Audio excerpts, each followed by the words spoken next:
The storm hit before Elena could reach the den, and the wind tore through the pines like something alive and angry. Rain fell in cold sheets, soaking her fur down to the skin, and thunder cracked so close that the ground seemed to shiver beneath her paws. She was heavy with pups, her sides round and full, and every step through the mud pulled at muscles already tired from the long day. She had left the safety of the pack territory to search for food, and now the storm had turned the forest into a maze of falling branches and rising water. Somewhere behind her, she heard a howl. It was not a call of danger. It was Ronan, her mate, searching for her through the trees, his voice cutting through the wind like a blade of comfort. She turned toward the sound, relief flooding through her chest. For a moment, the storm did not matter. The cold did not matter. All that mattered was that he was coming, that he always came, that in 3 years together he had never once failed to find her when she needed him most. She pushed forward through a tangle of fallen branches, her paws slipping on wet stone, and called back to him with a bark that echoed against the hillside. The howl came again, closer now, and she felt her heart lift with a warmth that no storm could wash away. When he finally broke through the tree line, his dark coat plastered flat against his body, she ran to him despite the ache in her legs. He pressed his head against her neck, and for a long moment, they simply stood together in the rain, two shapes leaning into each other, while the world thundered around them. Then he pulled back and looked at her with eyes that seemed, even then, to hold something she could not quite name. She told herself it was worry. She told herself it was only the storm making him tense. She did not yet know that this same look would return to her, months later, in a much quieter moment, and that it would mean something far worse. That night, they found shelter beneath a fallen tree, its roots forming a small cave against the hillside. Elena curled against Ronan's side, feeling the pups shift and turn within her, and she thought about how far they had come since the day they first met. It had been early spring, 2 years before the world had asked anything difficult of them, when a young female wolf with pale gray fur and quick, curious eyes had wandered too close to a rival pack's border while chasing a hare. Ronan had found her there, cornered by 2 strangers who did not want her on their land. He had not been the strongest wolf in his pack, not yet the leader many now respected, but he had stood between her and the strangers without hesitation, and something in that moment had settled deep inside her heart and never left. They spent that whole spring together, hunting side by side, learning the rhythm of each other's steps, until it became clear to everyone in the pack that they belonged to one another. Ronan's mother, an old and wise female named Mira, had watched them with quiet approval. She often said that a good mate was not one who never showed fear, but one who chose to stand anyway. Elena had believed those words completely. She had built her whole sense of safety around them. But safety, she would come to learn, was a fragile thing, easily shaken by ambition and easily broken by fear. The rain eased sometime before dawn, and when the sun rose weak and gray over the hills, Elena woke to find Ronan already awake, staring out at the dripping trees with an expression she could not read. She nuzzled his shoulder gently, and he startled, as though he had forgotten she was there. It was a small thing, barely worth noticing, but she noticed it anyway, the way a mother notices the first faint cough before an illness takes hold. "You seem far away," she said softly. "I am only tired," he answered, though his voice carried a weight that tiredness alone could not explain. She let it go, because that was easier, and because the pups within her were beginning to demand more of her attention than her own worries could compete with. As the weeks passed, her body grew heavier, her steps slower, and the pack around her began to shift in small ways she was too distracted to fully notice. There was a new female in the territory, one who had come from a broken pack far to the north after a harsh winter had scattered her family. Her name was Ivy, and she was strong, clever, and unusually confident for a wolf without a pack of her own. She had asked Ronan's pack for shelter, and because he was kind, and because kindness was one of the qualities Elena had always loved in him, he had agreed to let her stay. At first, Elena thought nothing of it. Packs took in strays all the time, especially strong hunters who could help feed the group through the coming winter. Ivy proved herself quickly, bringing down prey larger than most of the other wolves could manage alone, and the pack began to speak of her with growing respect. Elena, slower now and unable to hunt as she once did, found herself watching from the edges more often than she used to. resting near the den while others ran the ridgelines and chased game through the valleys. It was during these quiet, watching days that she first noticed how often Ronan and Ivy crossed paths. It was not unusual, not at first. They hunted together because Ronan was the strongest hunter in the pack and Ivy needed a partner who could match her pace. But the glances lingered a little longer than they should have. The conversations after a hunt stretched a little further into the evening than seemed necessary. Elena told herself she was imagining things, that the weight of carrying Pups was making her anxious over nothing, that Ronan had never given her a single reason to doubt him in all their years together. Still, doubt has a way of settling into the corners of a heart even when it is not welcome there. One evening, as the last light faded behind the hills, Elena sat near the mouth of the den and watched Ronan return from a hunt with Ivy at his side. They were laughing in the way wolves laugh, with playful nips and quick, easy movements, and for a moment, watching them, Elena felt like a stranger looking in on a life that was no longer entirely hers. She pushed the feeling down. She told herself that this was foolish, that a mate who had once faced down two strangers to protect her would never let his heart wander so easily. She reminded herself of every kindness he had shown her, every promise he had made beneath the stars about the family they would build together. But that night, when he lay beside her in the den, he was quiet in a way that felt different from before. She reached for his paw the way she always did, and he let her take it, but his mind seemed to be somewhere far beyond the walls of their shelter. She asked him what troubled him, and he only shook his head and told her to sleep, that everything was fine, that she needed her rest for the pups.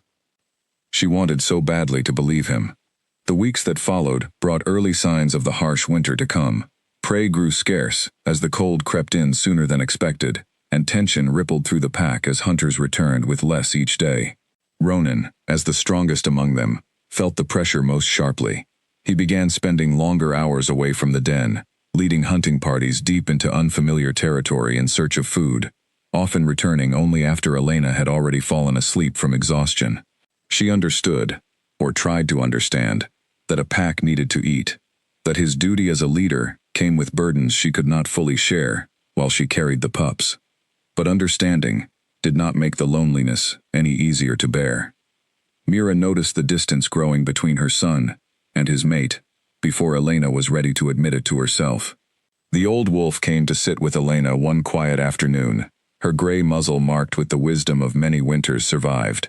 She did not say anything unkind about Ronan, for she loved her son deeply, but she spoke gently about the way pressure could change even the best of wolves, and how sometimes fear wore the same face as distance.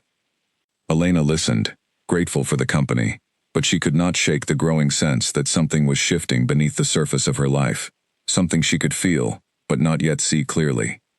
Then came the night that everything began to unravel. A fever swept through part of the pack, brought on by a poisoned carcass some of the younger wolves had fed on without realizing the meat had gone bad. Several wolves fell ill, and the pack was forced to move quickly to cleaner ground before the sickness could spread further. In the chaos of the move, wolves scattered in different directions, some carrying the sick, others scouting ahead for safer shelter. Elena, slowed by her pregnancy, fell behind the main group, struggling to keep pace as the pack pushed through unfamiliar terrain in the fading light. She called out for Ronan, expecting him to notice her absence and fall back to help her, as he always had before. But no answer came. She pressed forward alone, her heart pounding with a fear that had nothing to do with the sickness spreading through the pack, and everything to do with the silence where his voice should have been. By the time she reached the new resting ground, exhausted and trembling, the pack had already begun to settle for the night. She searched through the tired, huddled shapes for Ronan's familiar form, and found him at last near the edge of the clearing, standing close beside Ivy, their heads bent together in quiet conversation. He looked up when he noticed her, and for just a moment, before he could arrange his expression into something more careful, she saw guilt flash across his face, like lightning across a dark sky. "You didn't come back for me," she said, her voice quieter than she intended, though it carried the full weight of the fear she had carried through every step of that difficult journey. "The pack needed me," he answered, and though the words were not untrue, they felt hollow, in a way that frightened her more than any predator could have. She wanted to press further, to ask him plainly what she was beginning to suspect, but exhaustion pulled at her body, and the pups within her shifted uncomfortably, reminding her that her strength needed to be saved for them now, more than for arguments she was not yet ready to have. She turned away and found a quiet corner of the clearing to rest, and though Ronan eventually came to lie beside her, as he always had, the space between them that night felt wider than it had ever been before. Over the following days, the pack recovered from the sickness, and life slowly returned to its familiar rhythm. But something in Elena had changed. She began to watch more carefully, to listen more closely, to notice the small ways that Ronan's attention had drifted elsewhere, even when his body remained near her. She noticed how he sought out Ivy's company during hunts, how their laughter came easier than it once had between him and Elena, how the warmth she used to feel simply being near him had begun to cool into something more like waiting. Mira tried gently to reassure her, reminding her that Pups had a way of testing even the strongest bonds, that exhaustion and fear could make shadows look larger than they truly were. Elena wanted to believe her. She wanted, more than anything, to return to the easy trust that had defined the early years of her life with Ronan. But trust, once shaken, does not simply return because it is wished for. As the days grew shorter and the first true frost settled over the territory, Elena felt the pups grow heavier within her, their movements stronger, more insistent, as though they too sensed that their arrival into the world was drawing near. She spent her days resting near the den, preparing the space where she would soon give birth, lining it with soft grass and fur she had gathered slowly over many weeks. She wanted everything to be ready, wanted this new chapter of her life to begin in safety and warmth, no matter what uncertainty lingered around its edges. Ronan helped her when he could, bringing food back from his hunts, checking on her each evening before sleep. There were moments, brief and precious, when the old warmth between them seemed to return in full, when he would rest his head against her swollen belly and speak softly to the pups not yet born, promising them a life of strength and safety.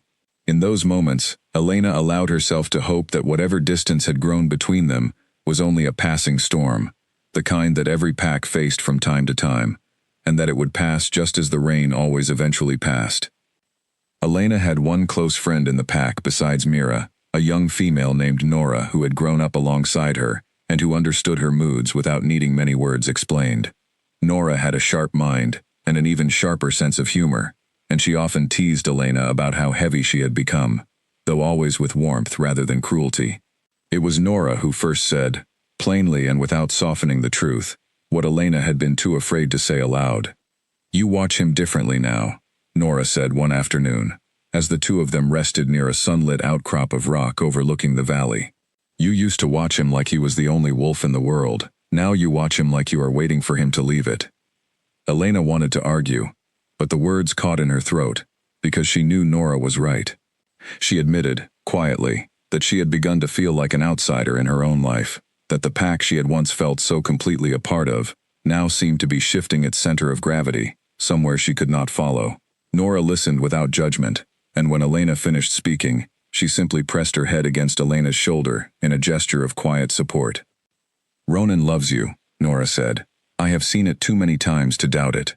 But love does not always protect a wolf from making foolish choices when fear gets its claws into him." Elena turned the words over in her mind for days afterward. Fear. It was not a word she had ever associated with Ronan before. He had always seemed so certain, so steady, the kind of wolf other wolves looked to when the world felt uncertain. But perhaps that certainty had always been a kind of performance, a mask worn for the sake of a pack that needed someone strong to follow. Perhaps beneath it, he carried worries he had never fully shared with her, worries about leading a pack through a hard winter, about providing for pups not yet born, about whether he was truly capable of the life everyone expected him to build. She wanted to ask him directly.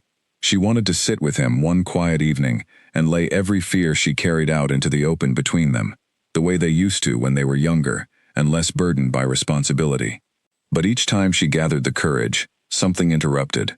A hunt that needed planning, a boundary dispute with a neighboring pack, an injured wolf that needed tending. The pack always seemed to need him more urgently than she did, and she told herself, again and again, that her turn would come once the immediate crisis passed. It never quite did. One clear afternoon, the whole pack gathered near the central clearing to discuss the coming winter. Mira spoke first, as she often did, reminding the younger wolves of past winters that had tested the pack's strength and unity. She spoke of the importance of working together, of setting aside personal disagreements for the good of the whole, and though her words were meant broadly, Elena could not help but feel they were aimed, at least in part, at the tension simmering quietly beneath the pack's surface. Ronan spoke next, laying out plans for where the hunting parties would range in the coming weeks, which valleys still held enough prey to sustain them, which territories bordering rival packs needed careful patrol. He spoke with the same confidence Elena had always admired, and for a moment, watching him address the pack, she felt a flicker of the old pride return, the sense that she had chosen well, that whatever doubts crept into her heart during quiet moments were simply the anxious imaginings of a mother preparing for a difficult birth. Then Ivy spoke, offering to lead one of the hunting parties herself, and Ronan agreed without hesitation, praising her skill in front of the entire gathered pack. It was a small moment, hardly worth remembering on its own, but Elena noticed the way several of the older wolves exchanged glances, the way Mira's expression tightened almost imperceptibly, the way the balance of respect within the pack seemed to be quietly, steadily shifting. That night, as the pack settled into their various resting places across the territory, Elena found herself unable to sleep. She lay awake beside Ronan, listening to the distant sounds of the forest, the rustle of small creatures moving through the underbrush, the far-off call of an owl somewhere beyond the ridge. Ronan slept soundly beside her, his breathing deep and even, untroubled by whatever doubts kept her awake. She studied his face in the moonlight, searching for some sign of the wolf she had fallen in love with, and found it still there, familiar and dear, even as something else had begun to grow alongside it, something colder and more distant that she could not yet name. She thought about the pups growing within her, about the life she wanted to build for them, a life of safety and belonging within a strong and united pack. She thought about her own parents, wolves she barely remembered from a scattered pack broken apart by disease when she was still very young, and she promised herself, silently, in the darkness, that her pups would never know that kind of loss, that whatever it took, she would give them the stability she herself had been denied. She did not yet know how much that promise would be tested, or how soon. The following weeks brought the pack deeper into preparation for winter, and the demands on every wolf's time and energy grew heavier. Elena's pregnancy advanced steadily, her body settling into the final stretch before birth, and though she tried to help where she could, most of the pack gently insisted she rest, that her most important task now was simply to carry the pups safely to term. She found herself with long, quiet hours to fill, hours she had once spent hunting or exploring, now spent instead in careful observation of the pack around her, watching patterns she had never had time to notice before. She noticed how often Ronan and Ivy's hunting routes seemed to overlap, even when the terrain did not strictly require it. She noticed how Ivy had begun to speak with increasing confidence during pack gatherings, offering opinions on matters that, a few months earlier, she would not have felt entitled to weigh in on as a newcomer. She noticed, too, how some of the younger wolves in the pack had begun to look to Ivy with the same respect they once reserved only for Mira and Ronan, as though her position within the group's hierarchy had shifted upward through some quiet, unspoken agreement she had never needed to ask for. None of it was proof of anything. She reminded herself of this constantly. Wolves formed close working partnerships all the time, without it meaning anything beyond mutual respect and shared purpose. She had no right to accuse Ronan of anything based on glances and lingering conversations, no matter how much they gnawed at the edges of her peace. And so she said nothing, carried her doubts quietly within her alongside the pups growing heavier every day, and waited for the winter to arrive, hoping that the shared hardship of the cold season would draw her and Ronan back together the way hardship so often did. She did not yet know that the true storm was still to come, quieter than thunder but far more destructive, and that it would arrive not with lightning and wind, but with silence, an empty space in the den where a mate should have been, and a choice made in the dark that would change the course of her life and the lives of the pups growing within her forever. For now, though, she allowed herself one more night of hope. She pressed close against Ronan's side as the cold settled over the territory, listened to his steady breathing, and told herself that whatever had shifted between them could still be mended, that love as strong as theirs had once been could not simply disappear. She fell asleep believing this completely. She would wake to a world already changed, though she would not understand the full truth of it for several more days yet, days during which the last threads holding her old life together would quietly, one by one, begin to come undone. For now, though, she allowed herself one more night of hope. She pressed close against Ronan's side as the cold settled over the territory, listened to his steady breathing, and told herself that whatever had shifted between them could still be mended, that love as strong as theirs had once been could not simply disappear. She fell asleep believing this completely. She would wake to a world already changed, though she would not understand the full truth of it for several more days yet.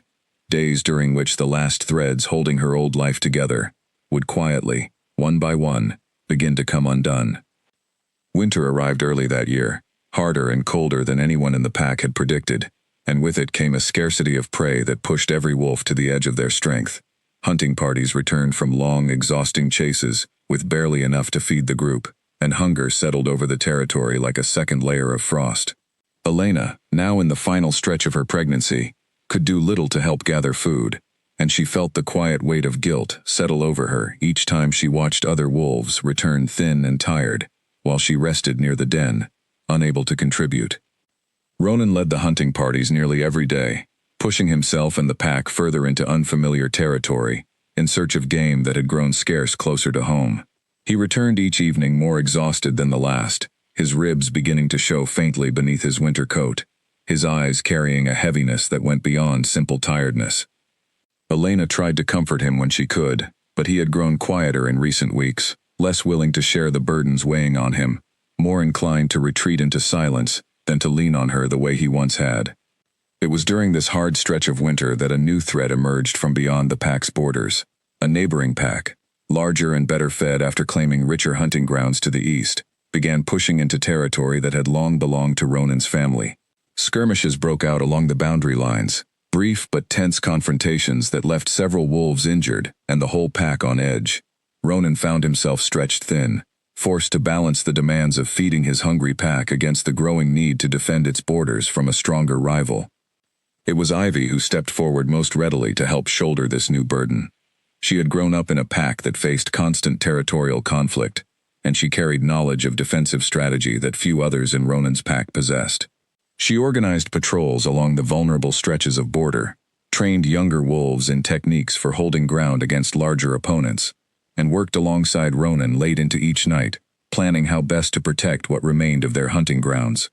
Elena watched this partnership deepen, with a growing sense of unease that she could no longer dismiss as simple imagination. Mira, too, watched with concern, though she said little, understanding that the pack's survival depended on using whatever strengths were available to it, regardless of the complicated feelings such choices might stir among those watching from the sidelines. But even Mira's patience wore thin one evening when she overheard several younger wolves speaking admiringly of Ivy's leadership during a recent border skirmish, wondering aloud whether she might one day lead a pack of her own. Mira said nothing to correct them, but her silence carried its own kind of warning, a recognition that the pack's loyalties were shifting in ways that could not easily be undone. Elena's own body was growing heavier by the day, her time drawing near, and the physical strain of the final weeks of pregnancy left her with little energy to spare for the political tensions rippling through the pack around her. She focused instead on preparing the den, gathering what soft materials remained available in the frozen landscape, ensuring the small space where her pups would take their first breaths was as warm and protected as she could make it. Nora helped when she could, bringing scraps of fur and dried grass, sitting with Elena through the long, cold evenings when Ronan was away tending to pack business that seemed to grow more consuming with each passing day. One night, as a particularly harsh wind howled across the territory, Elena woke alone in the den, Ronan's side of the shelter cold and empty. She told herself he had likely gone to check the borders, that a leader's duty did not pause simply because the hour grew late, but a small, persistent voice in the back of her mind whispered a different explanation, one she was not yet ready to fully entertain. She lay awake until he returned, hours later, smelling faintly of another wolf's scent mixed with the cold night air, and though he settled beside her without a word, offering no explanation she had not asked for, sleep did not come easily to her for the rest of that night. The following morning, she gathered her courage and asked him directly where he had been. He answered that he had been patrolling the eastern border with Ivy, that a group of intruding wolves had been spotted near the ridge, and that the two of them had stayed late into the night, ensuring the threat had truly passed, before returning to rest. His explanation was reasonable, even responsible, the kind of answer any dedicated pack leader might give. And yet something in the careful way he delivered it, as though he had rehearsed the words before speaking them, left Elena more unsettled than reassured. She did not accuse him of anything. She had no proof, only a feeling, and feelings alone were not enough to build an accusation upon, especially not against a mate who had given her no clear reason to doubt his loyalty beyond the shape of glances and the length of conversations. She swallowed her unease and told herself, once again, that the winter's hardship was simply testing every bond within the pack, her own included, and that once the season passed, once the pups were born and the borders secured, life would return to the steadiness she remembered from their earlier years together. But steadiness, it seemed, had become a distant memory, rather than a present reality. The border conflicts with the neighboring pack grew more frequent as winter deepened, and Ronan spent increasing amounts of time away from the den, coordinating defenses, negotiating uneasy truces, and pushing himself toward an exhaustion that seemed to hollow him out a little more with each passing week. Elena watched him change before her eyes, watched the confident, steady wolf she had fallen in love with grow thinner, more distant, more burdened by responsibilities that seemed to leave less and less room for her within his thoughts. She began to wonder, in her quietest moments, whether the wolf she loved was disappearing beneath the weight of leadership, or whether he was simply choosing, day by day, to place his energy elsewhere, toward a partnership with Ivy that offered him something she, heavy and slow with pregnancy, could no longer provide. She hated the thought even as it formed, hated the way it made her question a bond she had once considered unbreakable, but she could not fully banish it from her mind no matter how hard she tried. Nora, ever perceptive, noticed the toll this uncertainty was taking on her friend. She encouraged Elena to speak with Ronan plainly, to lay her fears out in the open, rather than allowing them to fester in silence. "A wolf cannot fix what he does not know is broken," she said one evening, as the two of them sat together, watching the last light fade over the frozen valley. Elena knew Nora was right, and she promised herself that she would find the courage to speak honestly with Ronan as soon as circumstances allowed. That opportunity came sooner than she expected, though not in the way she had hoped. A messenger wolf arrived from the neighboring pack one gray afternoon, requesting a meeting between the two packs' leaders to discuss a permanent resolution to the border disputes that had plagued both territories throughout the winter. Ronan agreed immediately, recognizing the value of ending the costly conflicts that had drained both packs of strength and resources they could ill afford to lose. He announced that he would travel to the meeting himself, accompanied by a small group of trusted wolves, to ensure his safety during the journey through contested territory. When he began selecting which wolves would accompany him, Elena felt a familiar tightness settle in her chest as he named Ivy among the group, praising her knowledge of the rival pack's territory and her skill in tense negotiations. She said nothing as the group prepared to depart, though she watched Ronan press his head briefly against Ivy's shoulder in a gesture of gratitude before he came to say goodbye to Elena, and the contrast between the two moments settled into her memory with a weight she could not shake. "I will return in a few days," he told her, resting his head gently against her swollen belly one last time before departing. "Take care of yourself and our pups until then." She watched him disappear into the tree line alongside Ivy and the small group of chosen wolves, and though she told herself this was simply the responsible action of a dedicated leader working to secure his pack's future, a quiet, persistent fear settled over her heart that she would not be able to shake for the days that followed, a fear that whispered, softly but insistently, that the wolf walking away from her into the winter forest might not return to her in quite the same way he had left. The days that followed were among the longest Elena had ever known. Without Ronan's steady presence in the den each night, the cold seemed sharper, the silence heavier, and the weight of her pregnancy pressed down on her, with a loneliness she had not expected to feel so strongly. Mira stayed close during this time, sensing her daughter-in-law's need for company, and the two of them spent long hours together near the den, sharing quiet stories about the pack's history and the many hardships it had overcome in years past. Mira told her about the winter, many years before, when disease had swept through the pack and claimed nearly a third of its members, including Ronan's father, the pack's leader at the time.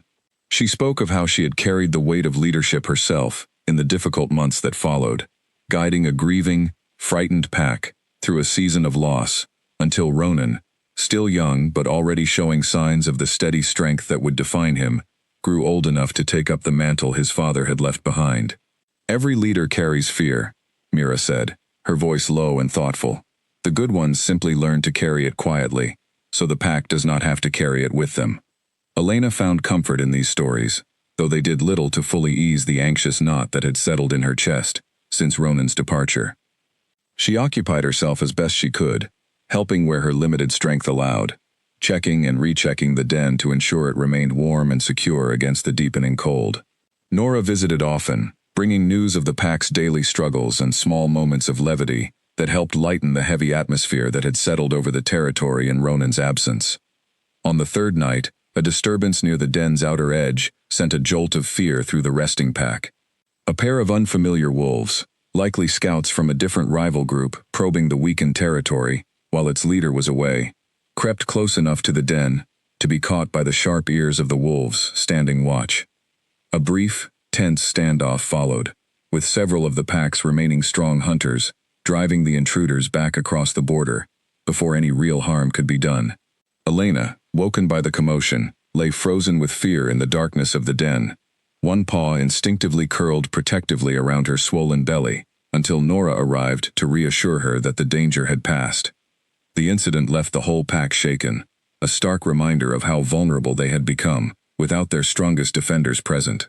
Mira called for extra wolves to stand watch through the remaining nights of Ronan's absence, and though the additional patrols eased some of the immediate danger, the underlying tension within the territory remained high, a low hum of anxiety that seemed to color every hour until his return. When Ronan finally did return, 4 days after his departure, the pack greeted him with visible relief. He looked thinner than when he had left, his eyes carrying the particular exhaustion of a wolf who had spent long days in difficult negotiation, but he brought good news. The neighboring pack had agreed to a new boundary line, one that eased the pressure on both territories and promised an end, at least for now, to the costly conflicts that had drained the pack's strength throughout the winter. The wolves gathered around him, celebrated this hard-won peace with genuine joy, and for a brief evening, the territory felt lighter than it had in weeks.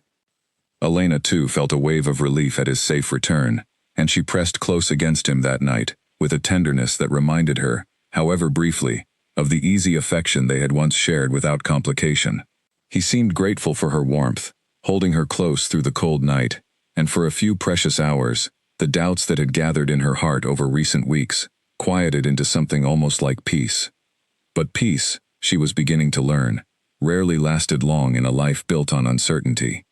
In the days following his return, Elena noticed a new quality in the way Ronan carried himself, a restlessness that had not been there before his journey, as though something significant had shifted within him during those 4 days away, something he had not yet found the words, or perhaps the courage, to share with her.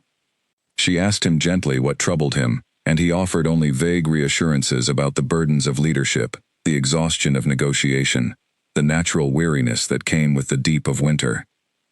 She wanted to believe these explanations were the whole truth. She wanted, desperately, to trust the wolf she had built her entire adult life around, the wolf who had once stood between her and danger without a moment's hesitation.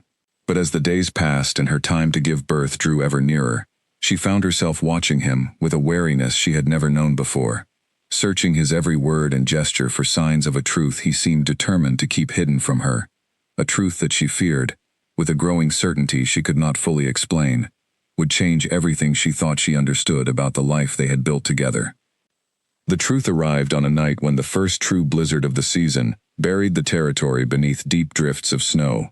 Elena had felt strange since morning, a heaviness low in her body that Mira recognized immediately as the first signs that her time had nearly come. The old wolf insisted that Elena remain close to the den, resting as much as possible, while the rest of the pack hunkered down against the storm raging outside. Ronan, restless and unable to settle, paced near the den's entrance for much of the afternoon, his mind clearly elsewhere despite Mira's gentle suggestion that he stay close to support Elena through the difficult hours ahead. As evening fell and the storm intensified, a scout arrived at the den's edge, snow-covered and breathless, carrying urgent news. A section of the pack's eastern boundary, The same border so recently secured through difficult negotiation had been breached by a small group of desperate wolves from a starving, displaced pack, fleeing worse conditions further north. The scout reported that Ivy had already moved to intercept them, but that she needed additional support to prevent a dangerous confrontation from escalating into open conflict during the blinding chaos of the storm. Ronan hesitated only a moment, his eyes flicking toward Elena, who lay curled near the back of the den, her breathing already beginning to change in ways that suggested her labor might start before the night was through. Mira, sensing his internal struggle, spoke firmly. "Go," she said. "I will stay with her. She is safe here. But if that border falls during this storm, we may lose everything we fought all winter to protect." Elena, through the growing discomfort building within her own body, understood the impossible position Ronan found himself in, torn between his duty to the pack that depended on him and his duty to the mate who needed him now more than ever before. She managed a small nod, telling him weakly that she understood, that Mira would care for her, that he should go and do what needed to be done. He pressed his head briefly against hers, promised he would return as quickly as possible, and then disappeared into the swirling white chaos of the storm, alongside two other strong hunters from the pack. He did not know, as he ran through the blinding snow toward the eastern border, that he would not return before his pups took their first breaths of cold winter air. He did not know that the choice he made in that desperate moment, a choice that seemed, on its surface, entirely reasonable and necessary, would become the first thread in a story that would follow Elena and her pups for the rest of their lives, a story of a father who was not present for the moment that mattered most. Elena's labor began in earnest less than an hour after Ronan's departure, the pain arriving in waves that grew steadily stronger as the night wore on. Mira stayed close beside her throughout, offering what comfort and guidance her many years of experience could provide, though even her steady presence could not fully calm the fear that gripped Elena as she faced the most difficult hours of her life without her mate beside her. The storm raged on outside, its howling wind nearly drowning out Elena's own cries of effort and pain, and more than once, in the depths of her exhaustion, she found herself wondering whether Ronan would return in time to see his pups born at all. He did not. By the time the border conflict was finally resolved, the intruding wolves driven back across the boundary line after a tense standoff that stretched deep into the night, the storm had begun to ease, and Ronan turned back toward the den with an urgency that bordered on panic, some instinct within him warning that something important had happened in his absence.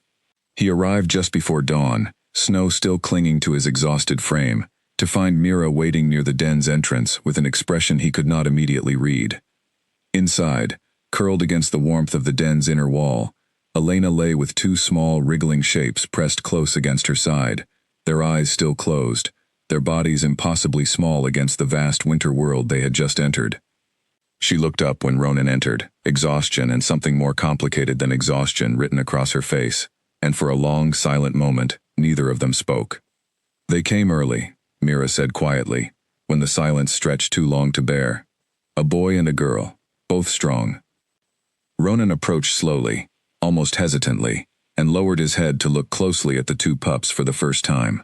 Something shifted in his expression as he studied them, a complicated mixture of wonder, and something that looked, to Elena's careful eyes, uncomfortably close to fear. He said nothing for a long moment, simply staring at the small, helpless shapes that were now, undeniably, his responsibility to protect and provide for. "I am sorry I was not here," he finally said, his voice rough with an emotion Elena could not fully name. "The border needed defending. I did not think you would give birth so soon." Elena, too exhausted from the long night to summon anger, simply nodded. "You are here now," she said softly, though even as she spoke the words, some part of her recognized their hollowness.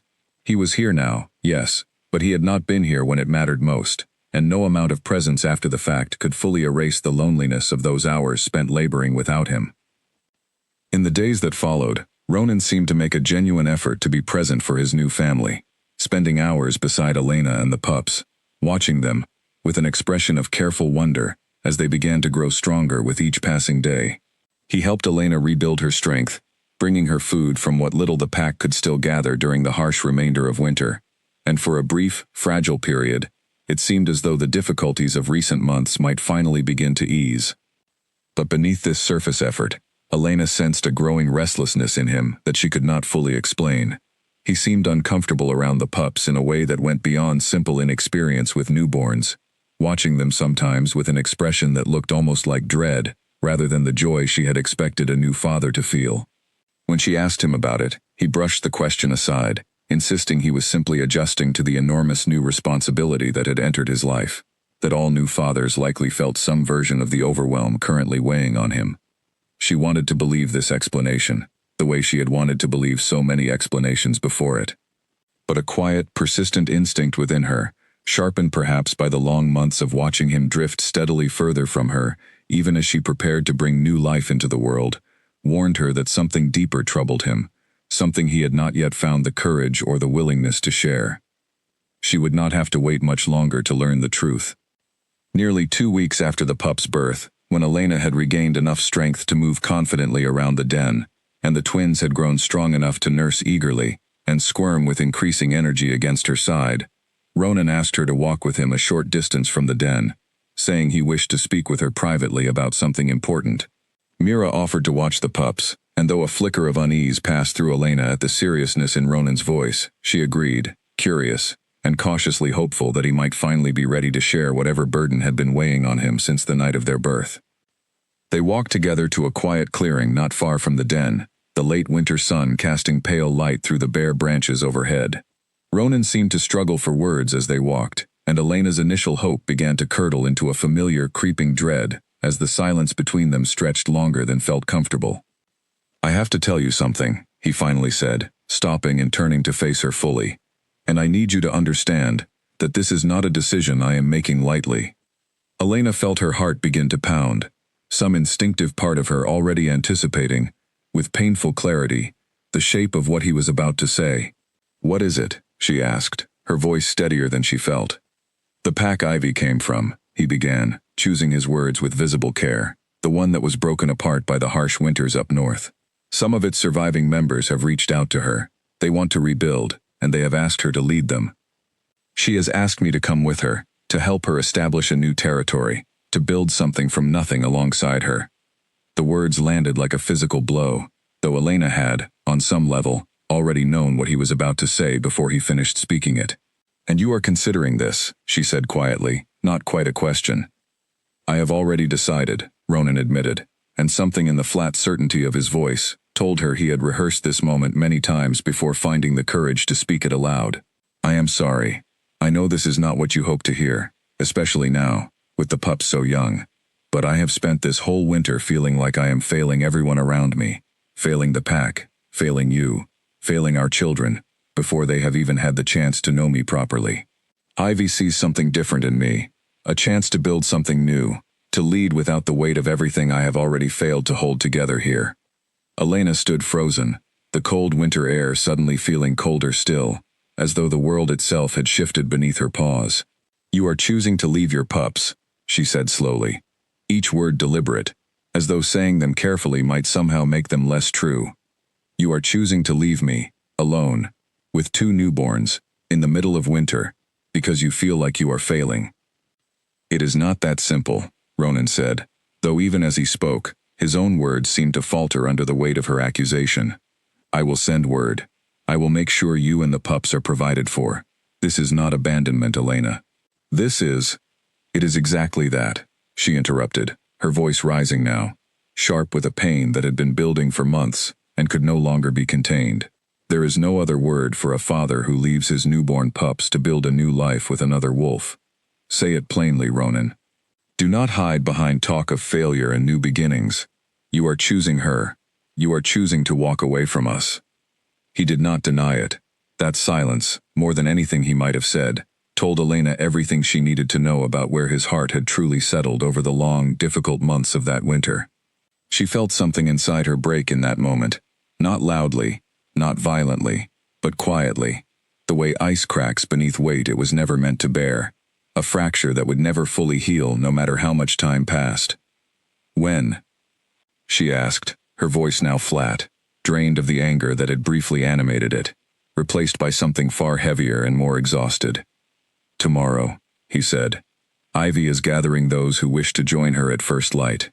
I need to be there." Elena said nothing more. There was nothing left to say that would change his mind. And she understood, with a clarity that felt almost peaceful in its finality, that pleading with him to stay would only diminish whatever dignity remained to her in this devastating moment.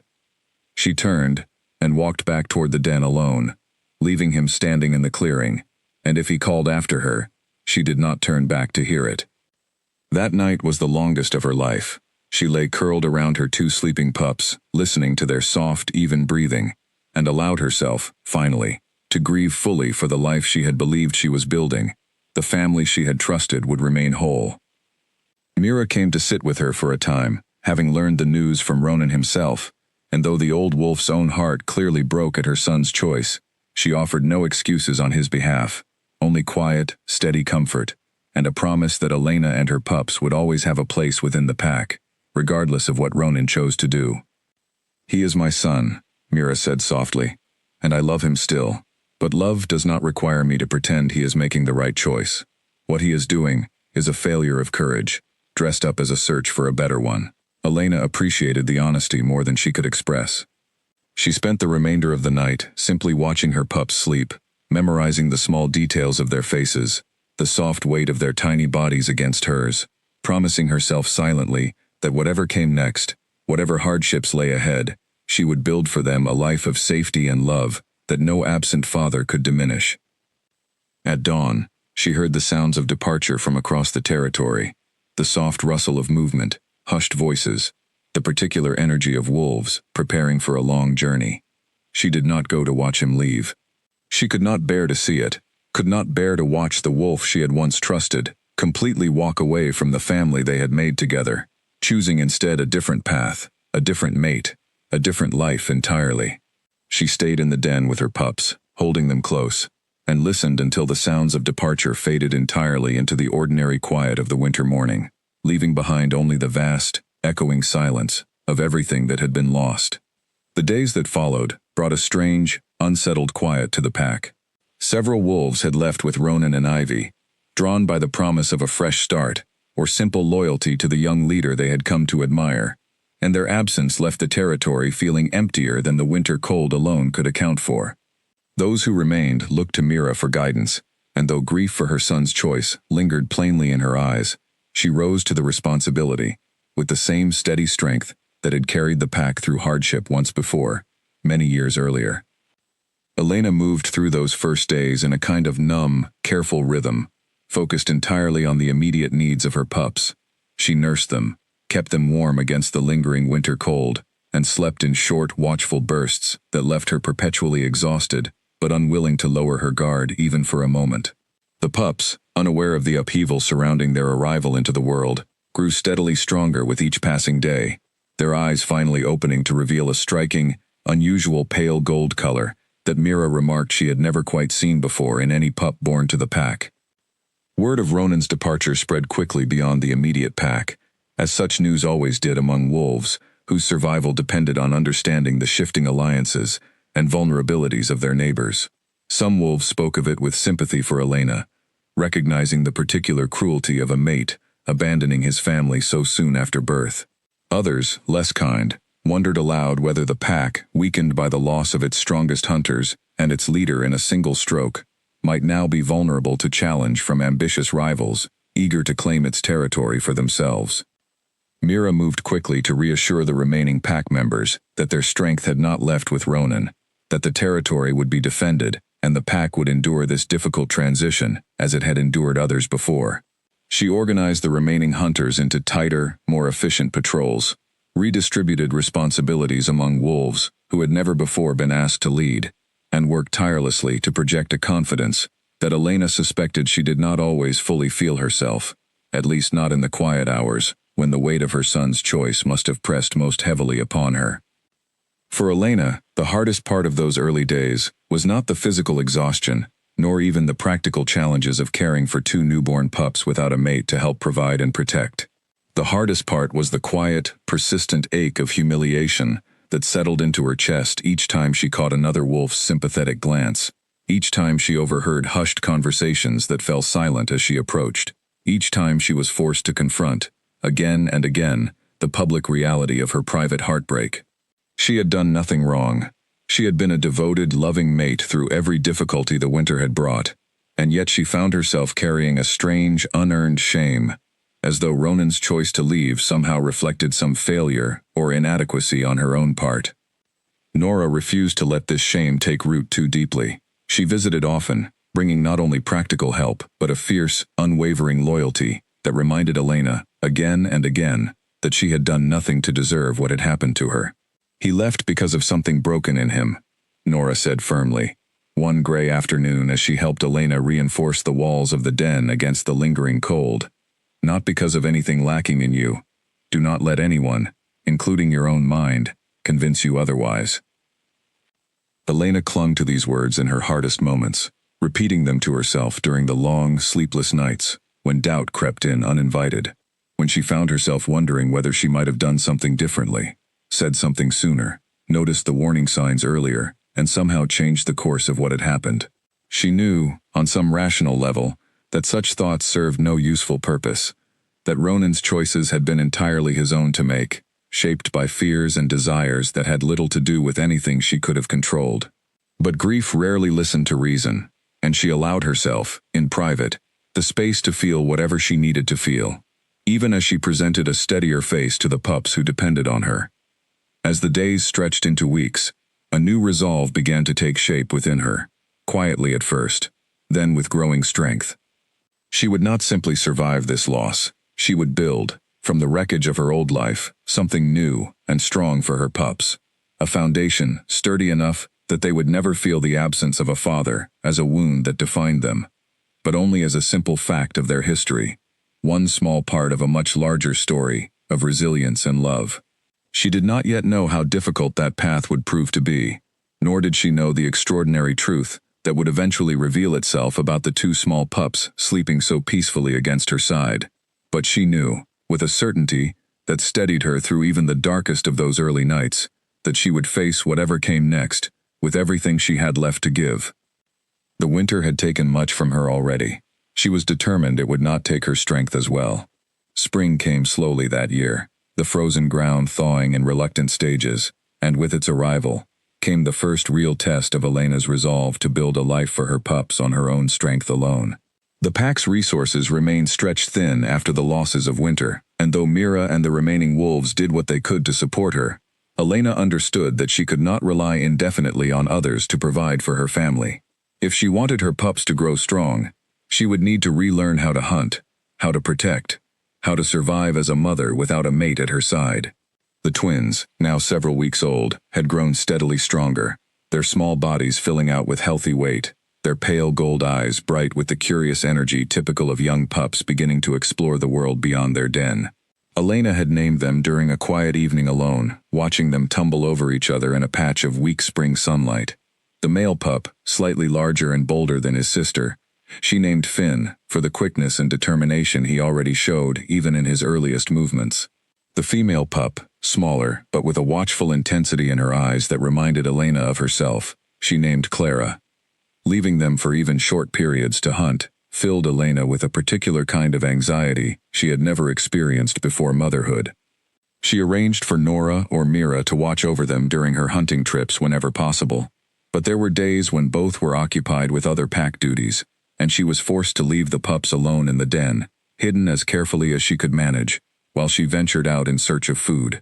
Each time, she returned with her heart pounding, fear gripping her chest, until she could see with her own eyes that her pups remained safe and undisturbed. Hunting alone, without the support of a mate or a coordinated pack effort, proved far more difficult than she remembered from her younger years, before pregnancy had slowed her. Prey remained scarce in the lingering aftermath of the harsh winter, and Elena often returned to the den with far less than she needed, forced to ration what little she had gathered to ensure her pups received enough milk to continue growing strong. There were nights when hunger gnawed at her own body while she nursed the twins, nights when she wondered, in her most exhausted moments, whether she possessed the strength to continue this difficult path alone.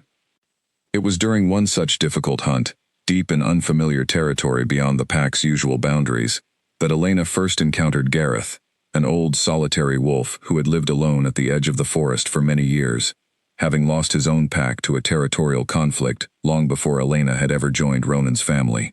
She had wandered further than intended in pursuit of a wounded deer, and found herself, as dusk settled over the unfamiliar landscape, uncertain of the safest path back toward her pups. Gareth found her resting cautiously near a rocky outcrop, clearly exhausted and clearly lost, and though wolves without pack affiliation often regarded strangers with suspicion, something in Elena's evident distress moved him toward kindness rather than caution. He offered to guide her back toward familiar territory, and as they walked together through the gathering darkness, she found herself, cautiously at first, sharing some of the story of the difficult months behind her. Gareth listened without judgment, offering quiet observations shaped by his own long years of solitary survival. He told her that loneliness, while difficult, was not the same as weakness, that a wolf who learned to survive alone often grew stronger and more resourceful than one who had never been tested by such hardship. He spoke of techniques for hunting alone that she had never learned within the collaborative structure of a pack, ways of tracking prey patiently over long distances, of using the landscape itself as a tool for cornering game that a lone hunter could never outrun through speed alone. Their conversation that evening marked the beginning of an unlikely friendship. Gareth began appearing periodically near the edges of Elena's territory in the weeks that followed, offering guidance and occasional help with hunting during her most difficult days, never asking for anything in return beyond the simple companionship of conversation with another wolf who understood, in his own way, the particular ache of building a life without the family one had once expected to have. He never tried to replace what Ronan had abandoned, never overstepped the careful boundaries Elena maintained around her small, fragile family, but his steady, undemanding presence offered her a kind of support she had not realized she still needed. Under his guidance, Elena's hunting skills sharpened considerably over the following weeks. She learned to read the landscape with new patience, to anticipate the movements of prey in ways that made her solitary efforts more consistently successful. The improved hunting eased some of the pressure weighing on her, allowing her to return to the den each day with enough food to keep herself and her growing pups properly nourished, and slowly, gradually, the desperate exhaustion that had defined her earliest weeks alone began to give way to something more sustainable, a hard-won rhythm of survival that, while still difficult, no longer felt entirely overwhelming. Finn and Clara grew rapidly during this period, their personalities emerging with increasing clarity as the weeks passed.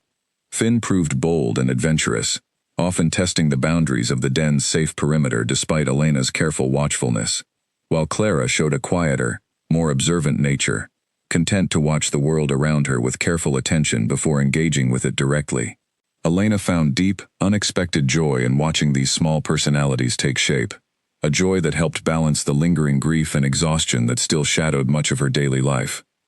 She thought of Ronan less often than she might have expected, though when thoughts of him did surface, they carried a complicated mixture of lingering hurt and something closer to distant pity, an understanding that whatever he had gone in search of, whatever new life he was building alongside Ivy in unfamiliar territory, he had chosen to walk away from something precious that he would likely spend the rest of his life failing to fully replace.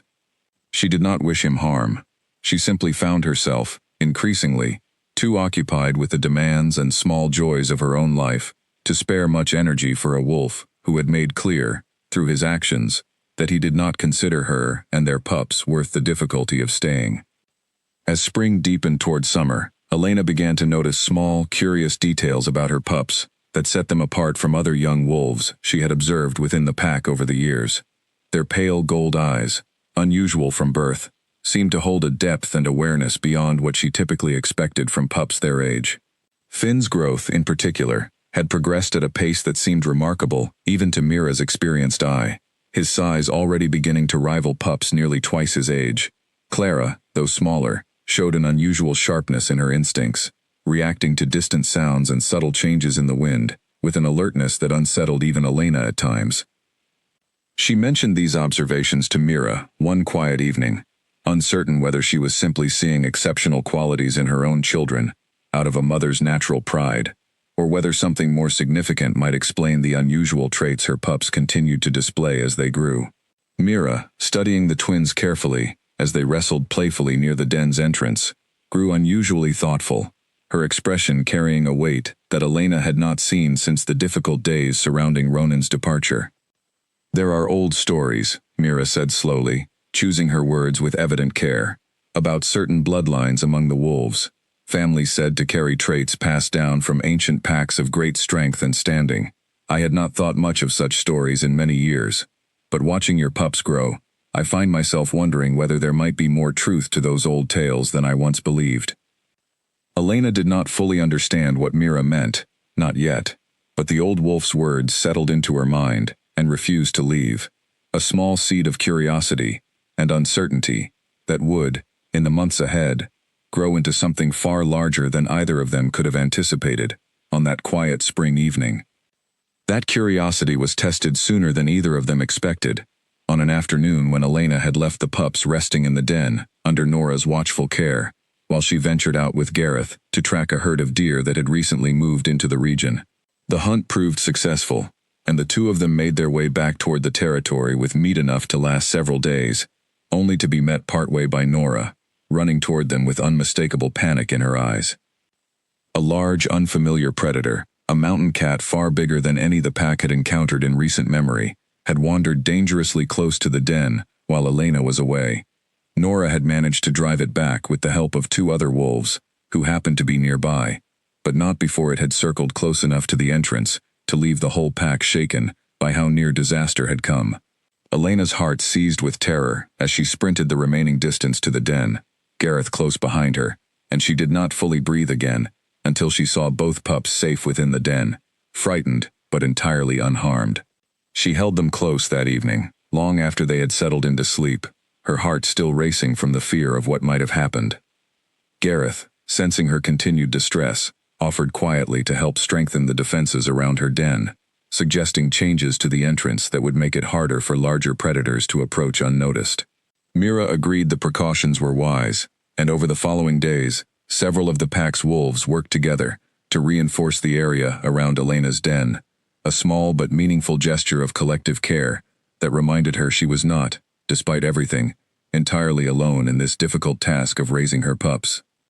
The encounter left a lasting impression on Elena, sharpening her instincts and her vigilance in ways that would serve her well in the months ahead. She began teaching Finn and Clara, even at their young age, simple lessons in stillness and quiet, the importance of staying close and alert whenever unfamiliar sounds reached their small, sensitive ears. Finn, true to his bold nature, sometimes resisted these lessons, eager to explore rather than remain cautious, while Clara absorbed them readily. Her naturally watchful temperament suited perfectly to the discipline her mother tried to instill.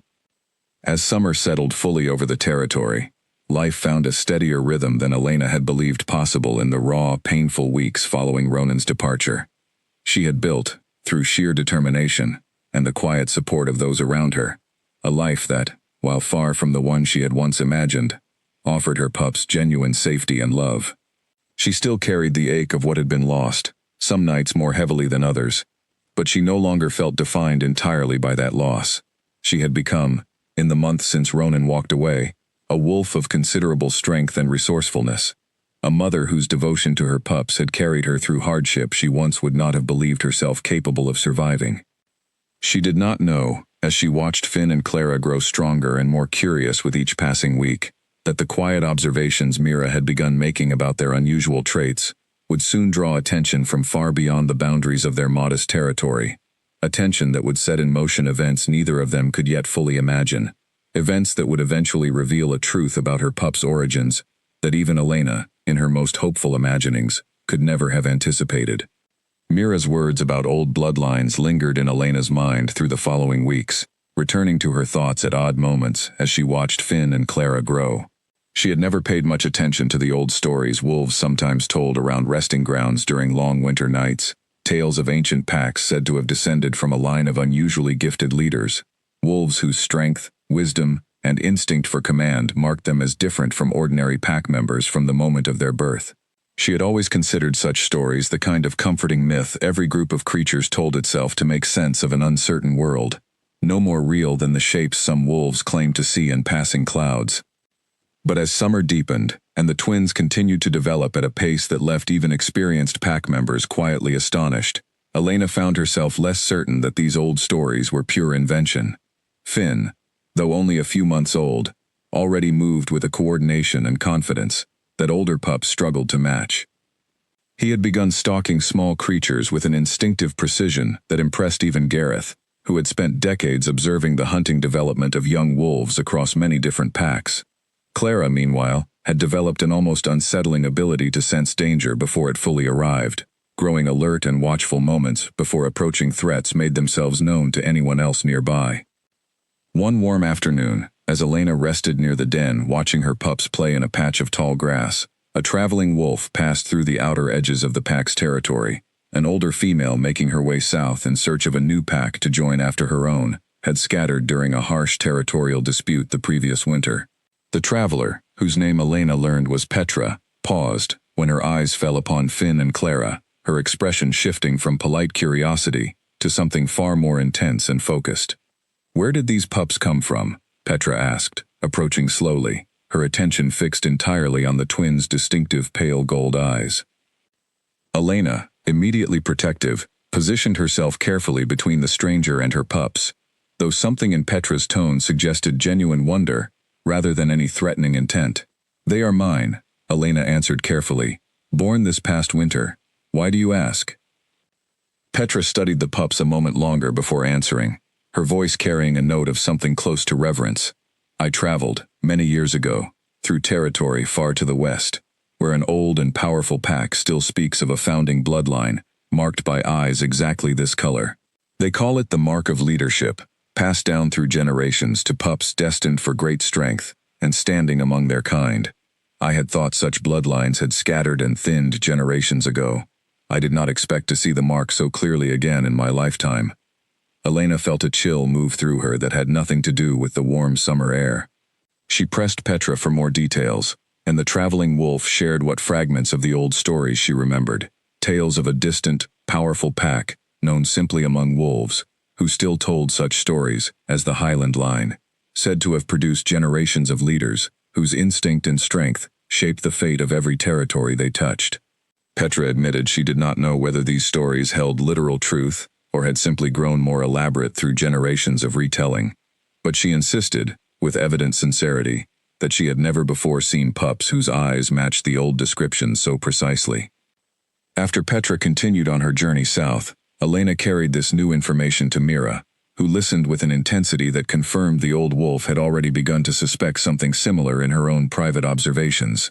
Mira admitted that she too had heard fragments of stories about the Highland bloodline during her own youth, tales passed down from wolves even older than herself, though she had always considered them more legend than fact, the kind of story that grew grander with each generation that repeated it.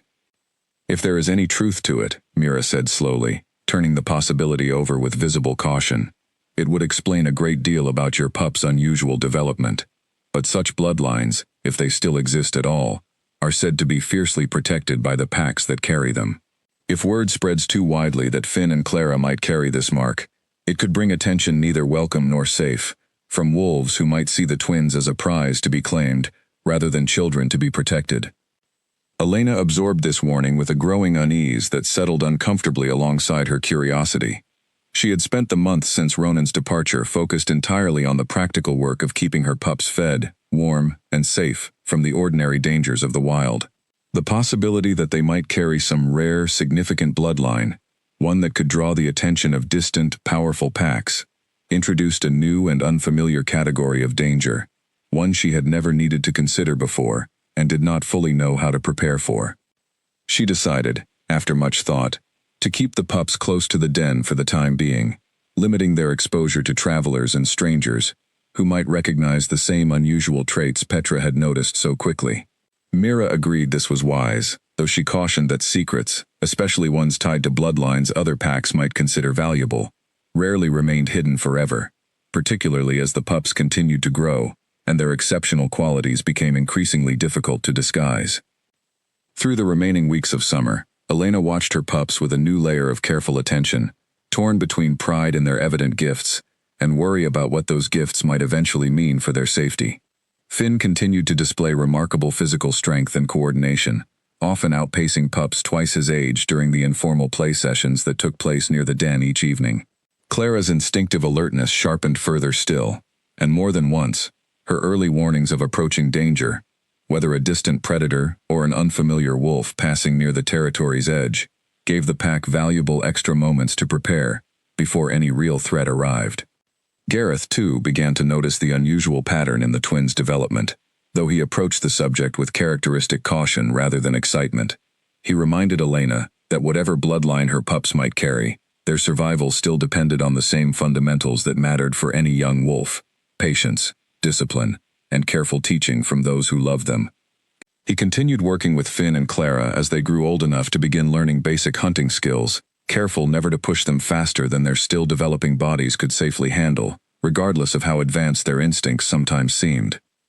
Elena found herself grateful, again and again, for the small community that had gathered around her and her pups in the aftermath of Ronan's departure. Mira's steady wisdom, Nora's fierce loyalty, Gareth's quiet guidance, each had become an essential thread in the new life she was building. A life that, while marked permanently by loss, had also grown rich with unexpected sources of strength and support. She thought, on quiet evenings watching her pups sleep, that perhaps this was its own kind of answer to the pain Ronan had caused, proof that a family did not require every original piece to remain intact in order to become something worth cherishing.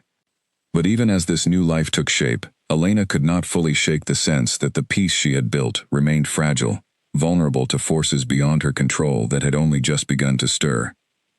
The old stories Mira and Petra had spoken of, stories of powerful bloodlines and the packs willing to go to great lengths to protect or reclaim them, felt, for now, distant and abstract, the kind of thing that happened to other wolves in other territories, far removed from her own quiet corner of the forest. She did not yet know how quickly that distance would close, or how soon the wider world beyond her small, carefully protected territory would take sudden and undeniable notice of the two remarkable pups growing up within it. Autumn arrived with a crispness that reminded the pack of the harsh winter still to come, and with it arrived a new wave of challenges that tested the strength Elena had worked so hard to build over the preceding months. Prey grew scarce again as the season shifted, and rival packs, sensing the ongoing weakness left by Ronan's departure and the loss of several strong hunters, began probing more aggressively at the boundaries of the territory Mira worked tirelessly to defend. Finn and Clara, now several months old and growing rapidly, had reached an age where they could no longer be kept entirely hidden within the safety of the den. They needed room to run, to practice the hunting skills Gareth had begun teaching them, to develop the physical strength that would carry them through the demanding winter ahead. Elena allowed them increasing freedom to explore the immediate territory, always under careful watch, and it was during one such supervised exploration that the fragile secrecy surrounding their unusual bloodline nearly unraveled entirely. A hunting party from a neighboring pack, tracking a wounded elk across unfamiliar ground, crossed briefly into the outer edge of Elena's territory during a chase that had carried them further from home than intended. One of the hunters, an experienced older wolf named Callum, caught sight of Finn and Clara playing near a stream, and something in the pale gold of their eyes stopped him mid-stride, drawing his full attention away from the chase entirely. Elena, alerted by Clara's instinctive warning growl moments before the strangers came into view, arrived quickly to place herself protectively between her pups and the unfamiliar hunters. Callum, rather than pressing forward with any hostile intent, simply stared at the twins for a long moment, his expression carrying the same startled reverence Petra had shown months earlier. "Forgive the intrusion," he said slowly, his eyes still fixed on the pups even as he addressed Elena directly. "I did not expect to find eyes like those so far from the Western Territories. May I ask where these pups were born?" Elena, wary, but recognizing that hostility would serve her poorly against a wolf who had shown no aggression, answered carefully, giving only the barest necessary details. Callum nodded slowly, seeming to weigh some internal decision, before explaining that he had once traveled through territory controlled by a pack that told old stories of a scattered royal bloodline, wolves said to be descended from a legendary line of leaders whose eyes carried this same distinctive pale gold marking. He admitted he had always considered these stories exaggerated legend, the kind of tale every pack told to add weight to its own history, but seeing the twins now, he found himself reconsidering that skepticism. He left soon after, rejoining his hunting party and continuing their pursuit of the wounded elk, but Elena understood, with a growing unease, that word of what he had seen would not stay contained within his own pack for long. Wolves talked, especially about matters as unusual and potentially significant as a possible royal bloodline reappearing after generations of assumed extinction, and she knew it was only a matter of time before this news traveled far beyond the borders of any single territory. She brought this encounter to Mira immediately, and the old wolf's expression grew grave as she listened to the details. "This changes things," Mira said, after a long moment of careful thought. "We cannot control what word spreads now that a wolf from another pack has seen them so clearly and recognized what he saw. We must prepare ourselves, and prepare Finn and Clara, for the possibility that others will come seeking to confirm what Callum believes he has found." The preparation Mira spoke of took several forms over the following weeks.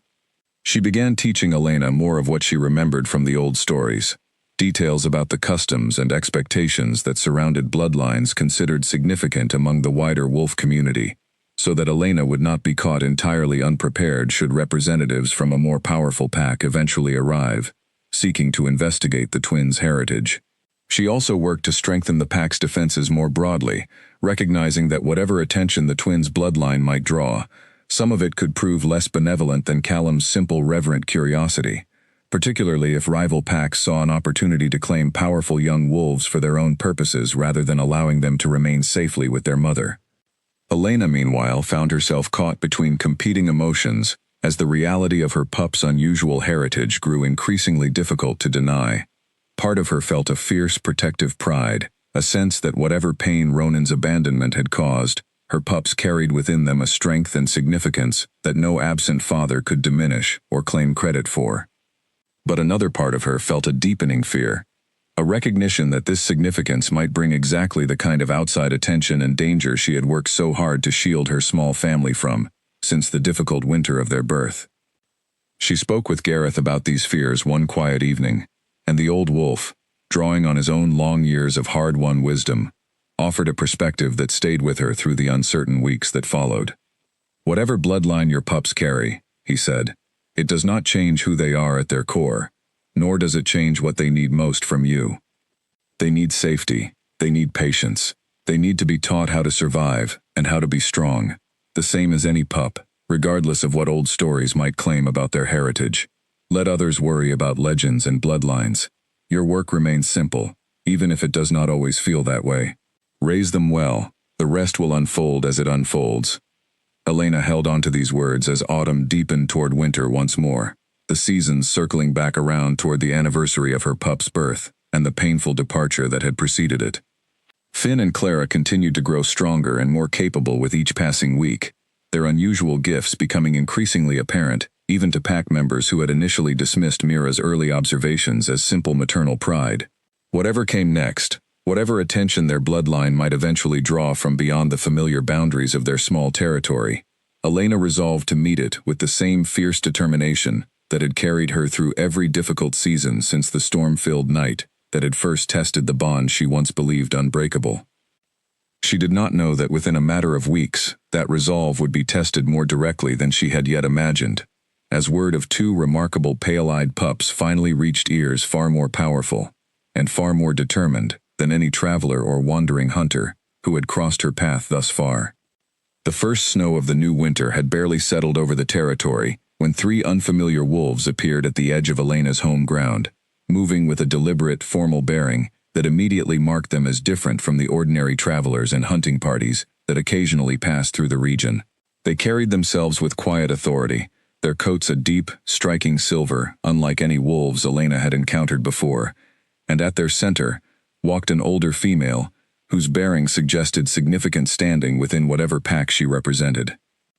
Mira met them at the boundary before they could approach the den directly, and Elena, watching from a careful distance with Finn and Clara pressed close against her sides, felt her heart pound, with a mixture of fear and something close to inevitability, as though she had been waiting for this exact moment, since the day Petra first recognized the mark in her pup's eyes, months earlier.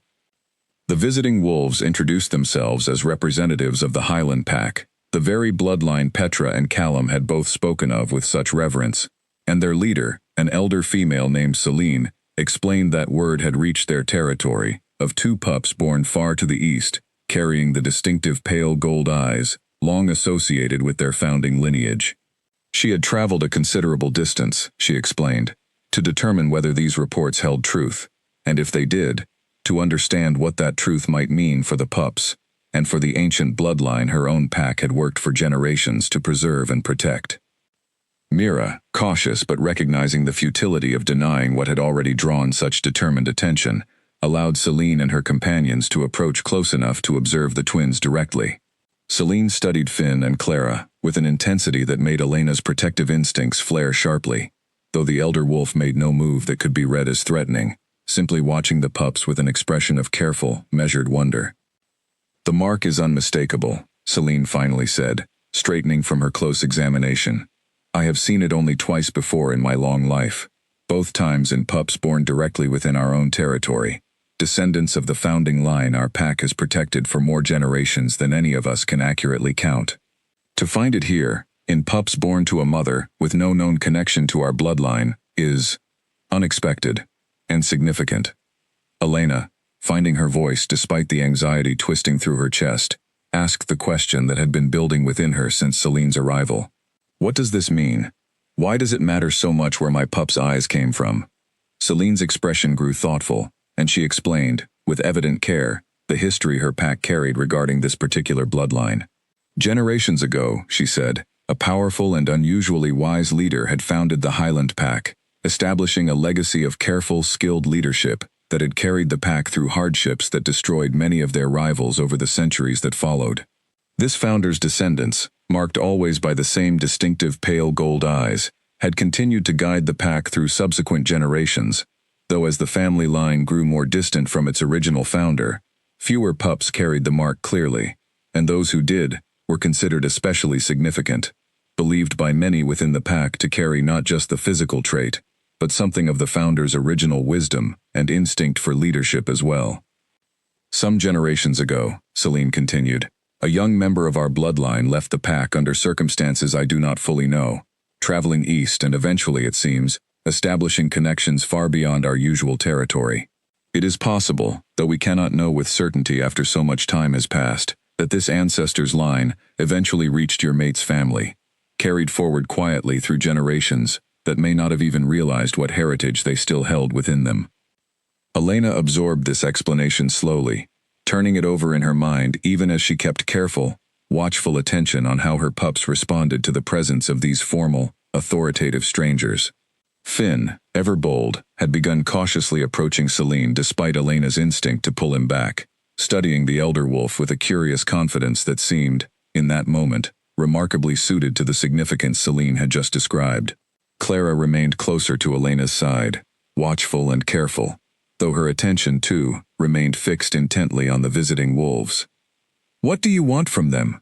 Elena asked, unable to keep a note of protective wariness from her voice. "From us?" Celine's expression softened slightly, seeming to recognize the fear underlying Elena's question. "I do not come to take your pups from you," she said. "That is not our way, nor would it serve our purposes even if it were. Bloodline alone does not make a leader. It must be nurtured through proper teaching and experience, the same as any wolf's potential. What I offer, if you are willing to consider it, is connection, recognition of your pup's heritage, and the resources and knowledge our pack has preserved across many generations that could help them grow into whatever potential this bloodline still carries within them. But this choice belongs entirely to you, as their mother, and to them, when they are old enough to understand and choose for themselves." Mira, who had listened to this entire exchange with careful attention, spoke up gently. "This is a great deal to consider, and a great deal has already happened to this family in the short time since these pups were born. Perhaps it would be wise to allow some time before any decisions are made, time for Elena to consider what would truly serve her pup's best interests." Celine agreed readily to this suggestion, expressing no urgency to force an immediate decision, and explained that her pack maintained territory several days' travel to the west, close enough that continued contact remained possible, without requiring any immediate, drastic change to the twins' current life.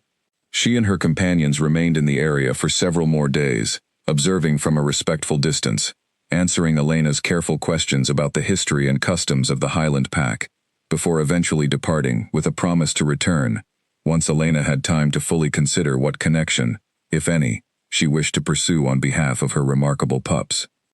Their departure left Elena with a great deal to process, questions and possibilities that stretched far beyond anything she had imagined when she first noticed Finn and Clara's unusual pale gold eyes so many months earlier. She spent long hours in quiet conversation with Mira in the days that followed, working through what this newly revealed heritage might mean, not just for her pup's future, but for the careful, hard-won stability she had built for her small family since the painful winter of their birth. She did not yet know that this revelation, significant as it already felt, was only the beginning of a much larger set of changes that would soon reshape her family's future, in ways neither triumphant nor simple. Changes that would eventually bring her face to face once more with the wolf who had abandoned her, now forced to reckon with the consequences of the family and the legacy he had so carelessly walked away from. News of Celine's visit and the revelation about Finn and Clara's bloodline spread quickly through Mira's pack, and from there, as such significant news inevitably did, out into the wider community of wolves scattered across the region's many territories. Elena found herself, in the weeks that followed, navigating a strange new reality in which her small family had become a subject of considerable curiosity and speculation among wolves who had never before paid particular attention to her modest corner of the forest. Some of this attention came in welcome forms. Wolves within Mira's own pack, who had watched Elena struggle through the difficult months following Ronan's departure, took evident pride in the revelation that her pups carried such a significant heritage, treating both the twins and their mother with a new depth of respect and warmth that helped ease some of the lingering isolation Elena had felt since being left to raise her family alone. Nora, delighted by the news, teased Elena gently about suddenly finding herself mother to what amounted to wolf royalty, though her genuine happiness for her friend shone clearly beneath the playful teasing. Other responses to the news proved more complicated. Several neighboring packs, upon learning of the twins' bloodline, began showing increased interest in the boundaries of Mira's territory, some out of simple curiosity, others, Mira suspected, calculating whether a connection to such a significant bloodline might offer strategic advantage worth pursuing through alliance, or, in less scrupulous cases, through more forceful means. Mira responded to this shifting attention with the same careful vigilance she had shown throughout the difficult winter of Ronan's departure, strengthening the pack's boundary patrols and ensuring that Elena and the twins remained closely protected during this period of heightened outside interest. Gareth, too, grew more watchful during this time, spending increasing hours near Elena's den, ostensibly continuing his hunting lessons with Finn and Clara, but also, Elena suspected, providing an additional layer of protection against the possibility that some ambitious rival might attempt to exploit the twins' newfound significance. She appreciated his quiet, steady presence more than she found easy words to express, recognizing that his loyalty, offered freely, without expectation of anything in return, had become one of the true foundations of the stable life she had managed to build for her family. As winter deepened once more, nearly a full year after Finn and Clara's difficult birth during that first devastating storm, Elena began to notice subtle changes in how her pups carried themselves within the pack's social structure. Finn, always confident, had grown into a natural leader among the young wolves his age, his bold instincts and quick physical development earning him a kind of easy respect from pups who had once simply seen him as a playmate. Clara, though quieter, had developed a reputation for uncanny perceptiveness, her early warnings of approaching danger having proven accurate, often enough that even adult wolves within the pack had begun taking her instincts seriously. Celine returned as promised, several weeks after her initial visit, accompanied this time by a younger wolf named Alden, who she explained was the current leader of the Highland pack, and had wished to observe the twins directly himself, before any further discussions about their future connection to the bloodline proceeded. Alden proved to be a thoughtful, measured wolf, his manner carrying none of the presumption Elena had feared might accompany a leader accustomed to significant standing and authority within his own territory. He spent considerable time observing Finn and Clara as they trained under Gareth's patient guidance, asking careful questions of Elena and Mira about the pups' development, their temperaments, the particular challenges and strengths that had emerged as they grew.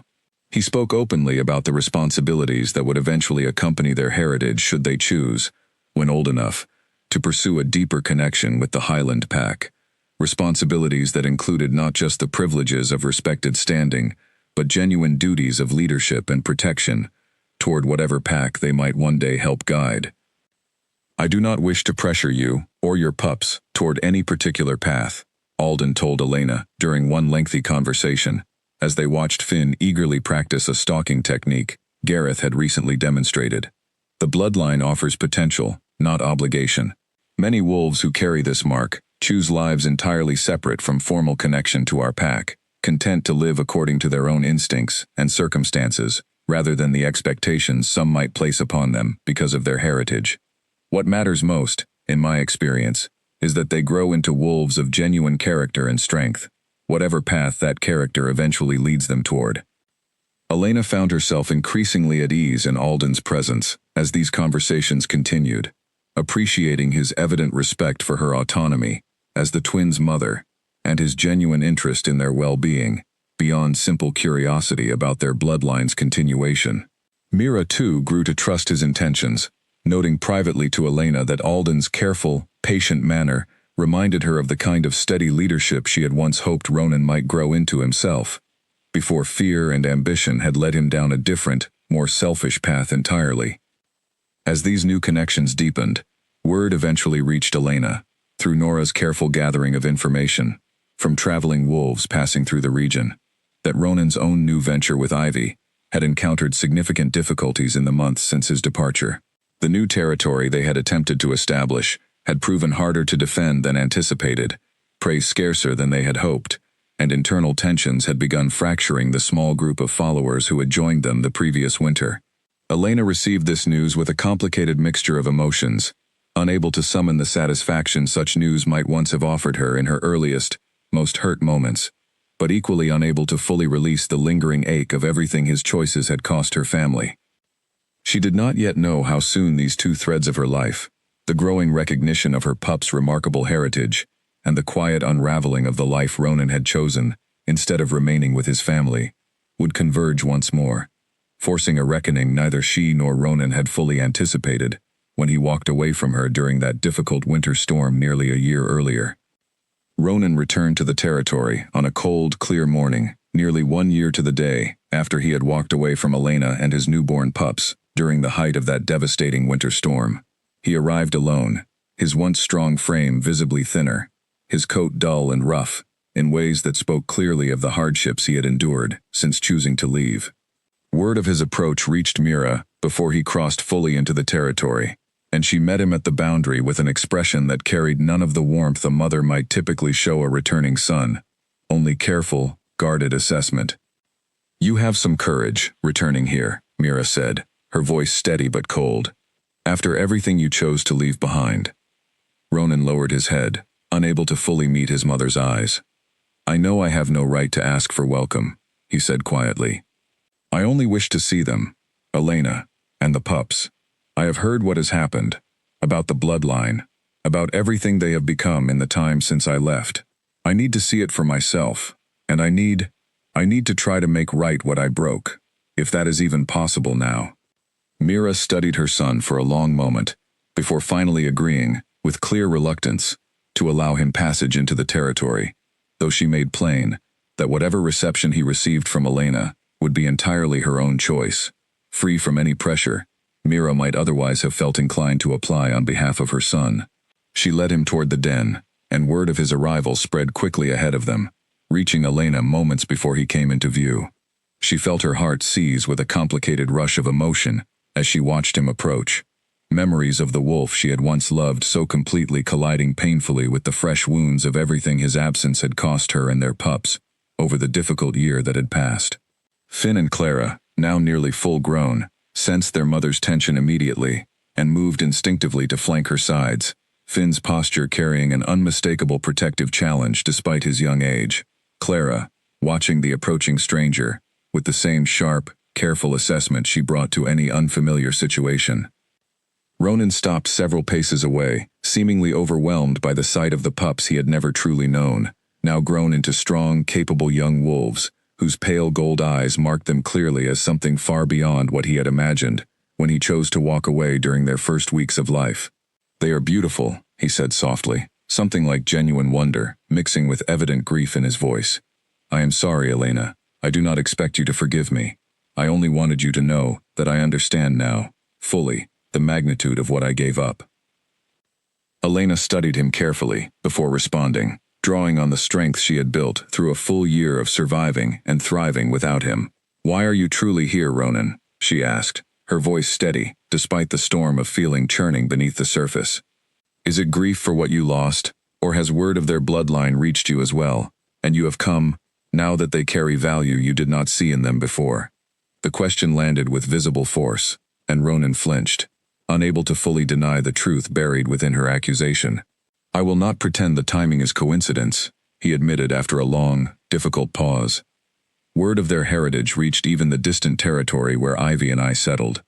I would be lying if I said that news did not play some part in finally giving me the courage to return. But Elena, please believe me when I say that courage was already building before that news arrived. Ivy and I, we did not build what we hoped to build. The pack we tried to form fractured within months, weakened by hunger and poor leadership on my part. I have spent this past year learning, painfully, exactly how much I threw away when I chose fear over the family I already had."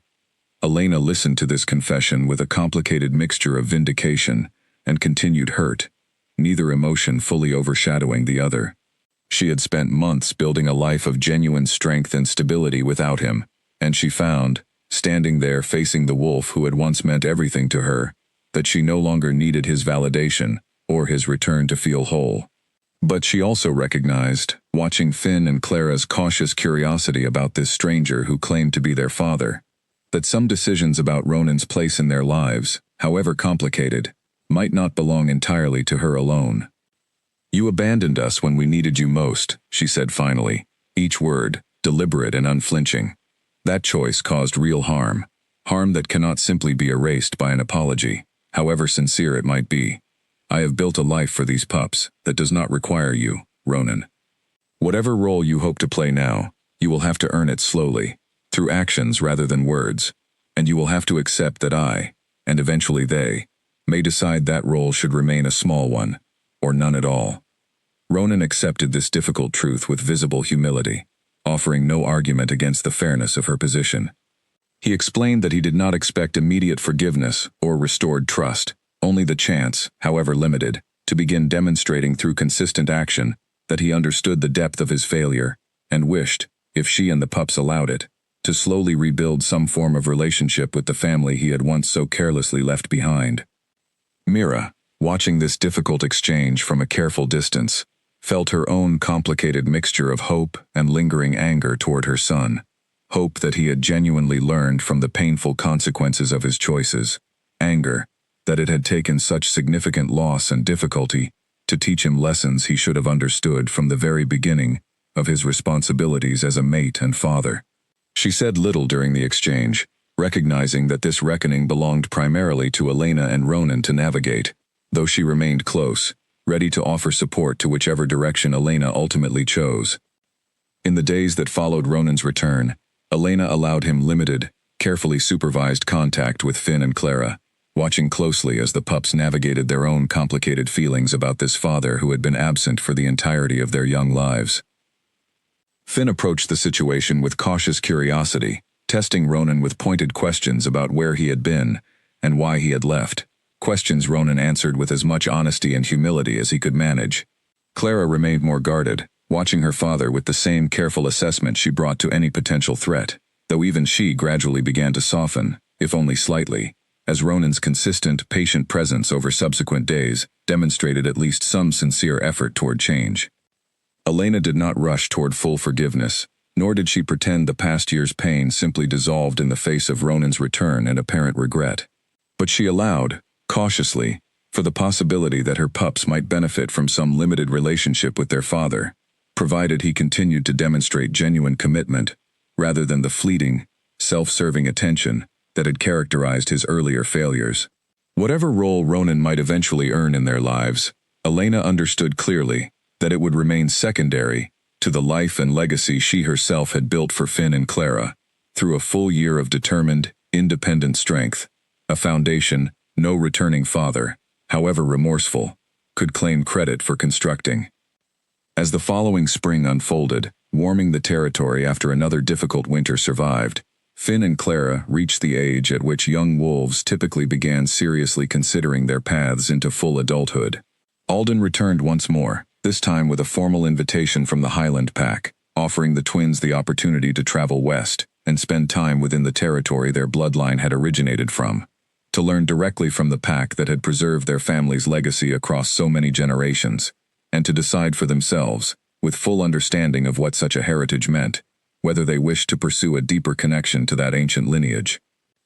Elena faced this invitation with a complicated mixture of pride and reluctance, the same protective instincts that had carried her through the difficult year since her pup's birth, now resistant to the idea of sending them so far from her watchful care. But she recognized, too, that Finn and Clara were no longer the vulnerable newborns she had once protected through a brutal winter storm, entirely alone. They had grown into capable, thoughtful young wolves, shaped by hardship into a strength and resilience that Elena recognized, with quiet pride, mirrored her own hard-won journey through the difficulties of the past year. She gathered Finn and Clara together to discuss the invitation honestly, laying out both the opportunities and the responsibilities such a path might eventually require of them. Finn, characteristically bold, expressed immediate eagerness to explore this connection to their heritage, curious about the pack and the legacy Celine and Alden had described in such careful detail during their visits. Clara, more measured as always, asked thoughtful questions about what such a journey would truly require, whether accepting this legacy meant leaving behind the life and pack that had raised and protected them through their most vulnerable early months. Alden, present for this family discussion at Elena's invitation, answered Clara's careful questions with the same patient honesty that had earned Elena's trust over the preceding months. He explained that the choice remained entirely theirs, that the Highland Pack sought genuine connection and mutual respect rather than obligation, and that whatever path they eventually chose, whether deep involvement with the ancient bloodline or a life built primarily within the pack that had raised them, both options carried equal dignity and value. After much careful consideration, Finn and Clara decided together to travel west for a season, to learn directly from the Highland Pack and better understand the legacy they carried, while maintaining their deep connection to the home territory and the mother who had sacrificed so much to raise them through their most difficult early months. Elena, though it pained her to watch them depart, even temporarily, recognized this decision as a natural and healthy extension of the strength and independence she had worked so hard to instill in them since their earliest days. The season that followed brought its own quiet challenges for Elena, adjusting to a den grown suddenly emptier without her pup's familiar presence. But she found herself surrounded still by the community she had built through the hardest year of her life. Mira remained a steady source of wisdom and companionship. Nora's friendship continued to offer warmth and levity, even through difficult adjustments. And Gareth, whose quiet devotion to her family had never wavered through the many changes of the preceding year, remained close, his steady presence now carrying an unspoken warmth that Elena had begun, slowly and cautiously, to recognize as something deeper than simple friendship.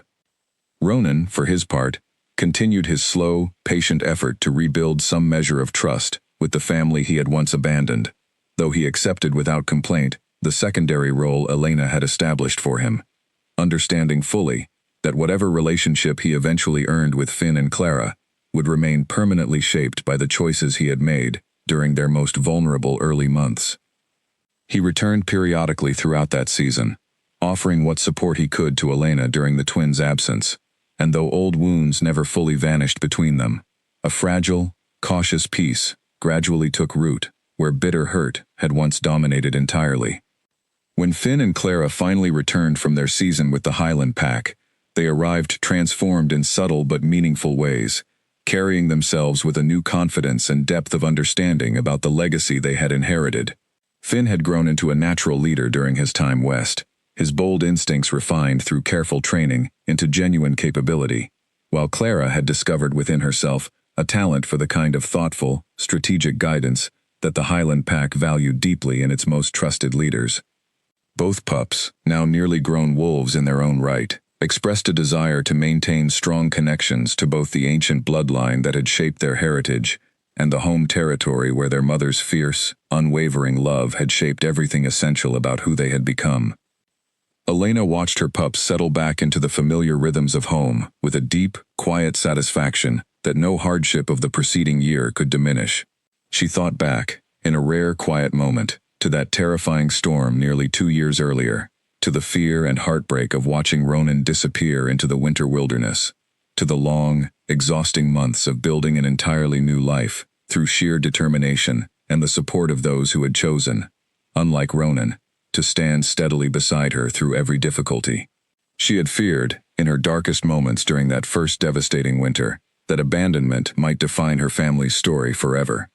Instead, standing now, and watching Finn and Clara, strong and capable, and secure in both their remarkable heritage and their mother's unwavering love, she understood that the true story of her family had never been about the wolf who left.